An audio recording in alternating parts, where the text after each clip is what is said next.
guys, it is Renisha here, and life is more than just working out. I say that as I am in a gym top.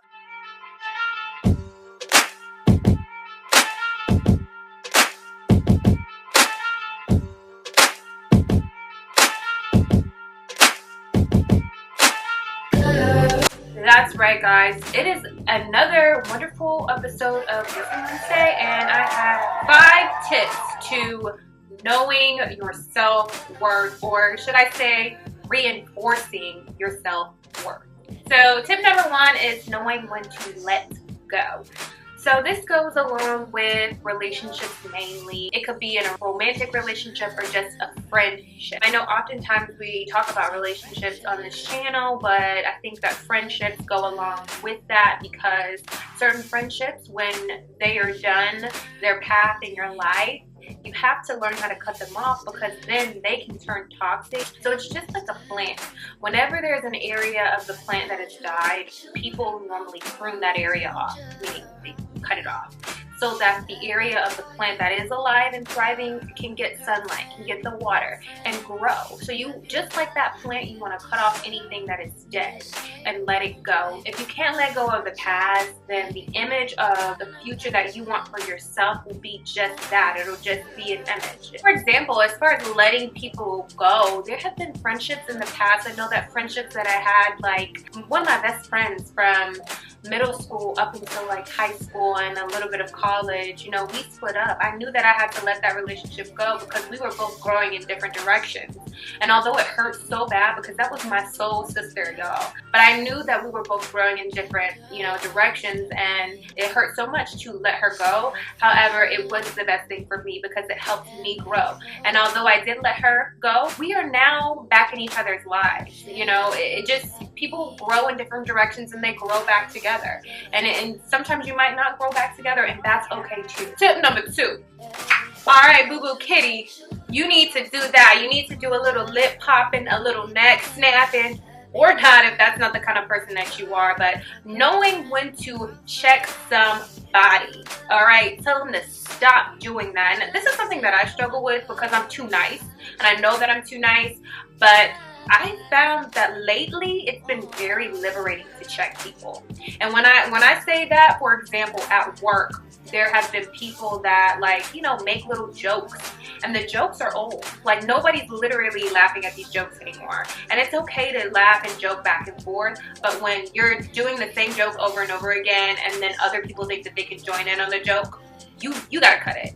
So my boss, he would joke about, you know, certain things with me, and I literally had to tell him, hey, I don't feel comfortable with you speaking to me like that anymore. It makes me uncomfortable. And the fact that other people think that they can come into my office and joke with me about it as well, that makes me feel uncomfortable. So please stop doing that.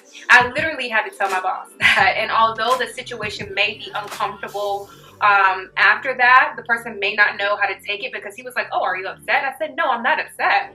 I'm just telling you how it is. People may feel uncomfortable after that, but after a while, the uncomfortableness should go away. And, you know, you shouldn't be afraid to have a stigma placed on you. And I definitely was a little, you know, afraid to speak my mind, because there's often this like angry black woman stigma placed on black women. So, but I feel like that's something that I had to say, to stand up for myself. And I felt good because I knew my self-worth. I knew that it was not okay for, first of all, my boss to be joking about certain things, and secondly, for other people to think that they could come into my office and say something to me and then say, oh, well, such and such is going to say it to you. What? No. And what I said to this person was, well, why are you saying that? Don't ever speak to me like that again. And he walked out of my office with his tail in between his legs, because he was not expecting me to say that. They weren't used to me standing up for myself. But as a queen and someone that knows her worth, I decided to stand up for myself, you know? And it's all, and it goes along with growing balls. Okay, ladies, you gotta grow some, and for men too. And I know that term is so like, ugh, You know, it's such a harsh term, but it's something that has to happen. You gotta grow up and speak up for yourself. So tip number 3 is self-care. And I feel like I beat this one into the ground, but this is something that you guys have to get into your head. So taking care of yourself, and it doesn't have to be getting your hair and nails done. You can literally go get a massage. Go talk to a therapist if you're having problems. Go get a manicure. Go just dealing anything that's dealing with solely you. And really, this should be considered me time. Me time with yourself, to take care of yourself emotionally or physically. For me, for example, I get massages all the time, y'all. Massages are my me time. And you can ask anybody. I get massages a lot. And they definitely work. I feel like it's very therapeutic. Making myself feel good by working out, because I see the change in my body and I love it. Number 4 is having a positive self-image. So this goes along with the way that you think about yourself. And this goes along with your subconscious. And this might take a bit of time to change if you have a negative self-image.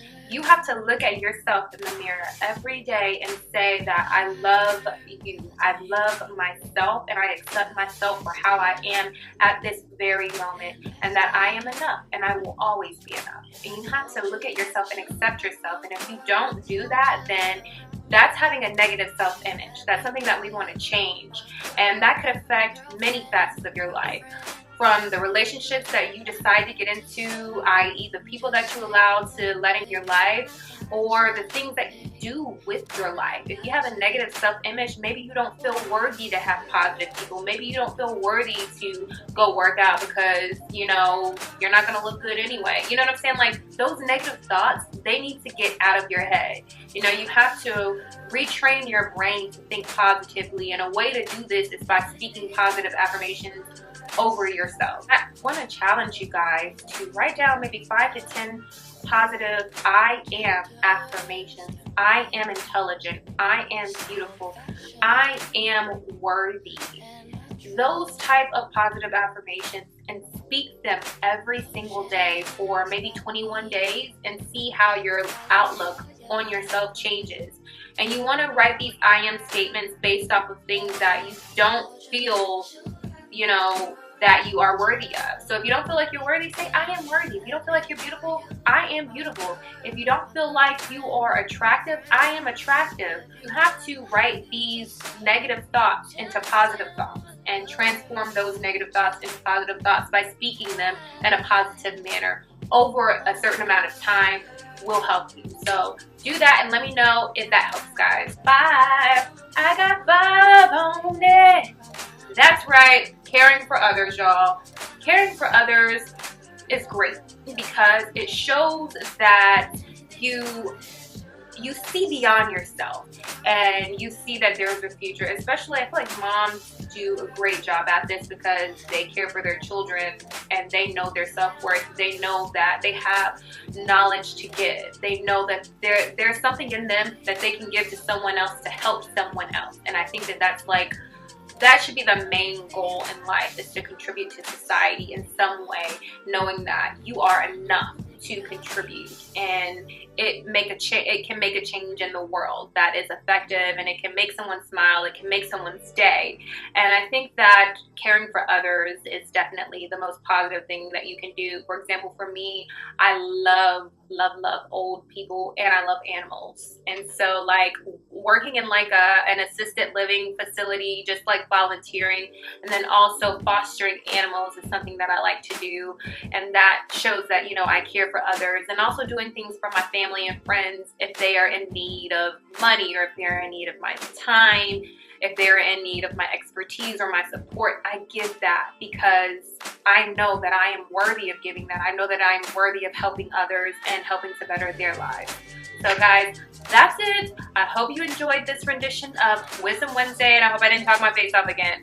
But let me know what you think about the video, and let me know what you think about your self-worth. And if I missed out on any tips, leave it in the comment section below, and I look forward to speaking with you next time. Peace.